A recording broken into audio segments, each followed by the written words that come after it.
Бұл оқу орнының енді басынан не дәурен өтпеді. Патша үкіметі құлады, кеңес үкіметі құлады. Бүгінгі күні тәуелсіз қазақ мемлекетіне кәсіби мамандар даярлау үстіндеміз ғой. Сонда алып қарасаңыздар, бұл 118 жылдық тарихында бұл оқу орны өзінің ау бастағы миссиясынан бірде-бір ауытқымапты. Бұл оқу орны Қазақстандағы тұңғыш мұғалімдер даярлайтын оқу орны, және ерекшелігі бұнда қазақтың маңдайына жазылған ерен тұлғалар тағдыр тоғыстырып осы жерде білім алған, үлкен өмірге аттанған. Тәуелсіз мемлекетіміздің 30 жылдығы қарсаңында білім беру жүйесі туралы айтар болсақ, өзгеріс өте көп. Уақыт шапшаң дейтін болсақ, біздің білім беру жүйесіндегі талап, қойылып отырған талап та өте жоғары және өте шапшаң жүзеге асуға тиісті бұлардың барлығы. Уақыт күтпейді. Өзгермелі заман қазір енді. Өте тез.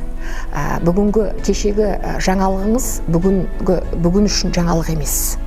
Сондықтан осының бәріне білім беру жүйесі, педагогикалық мамандар дайын болуға тиісті. Осы тұрғыда біз өзгерістерді, жаңалықтардың барлығын тез меңгеріп жатырмыз. Бұл жағдайды тез меңгеріп өмірде практикада қолдану үшін әрине облыстық білім басқармасы, Қазақстан Республикасы білім және ғылым министрлігі толық жағдай жасаған.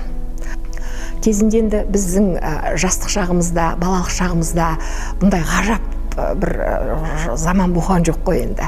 Біз кеңес дәуірінің ұрпағымыз. Қазір мен өте қызығам. Жастардың жан-жақты білім алуына көп мүмкіндіктер жасалынған. Мысалы үшін айтамыз ғой, біз қазір шетелге бару таңсық емес. Біздің заманымызда шетел қол жетімсіз болатын.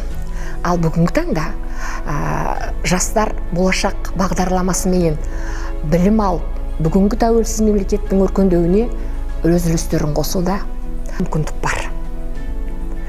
Осы жолға біз жастарымызды бейімдеп, қолдап, демеп, жетелеп отыруға дайын болуымыз керек.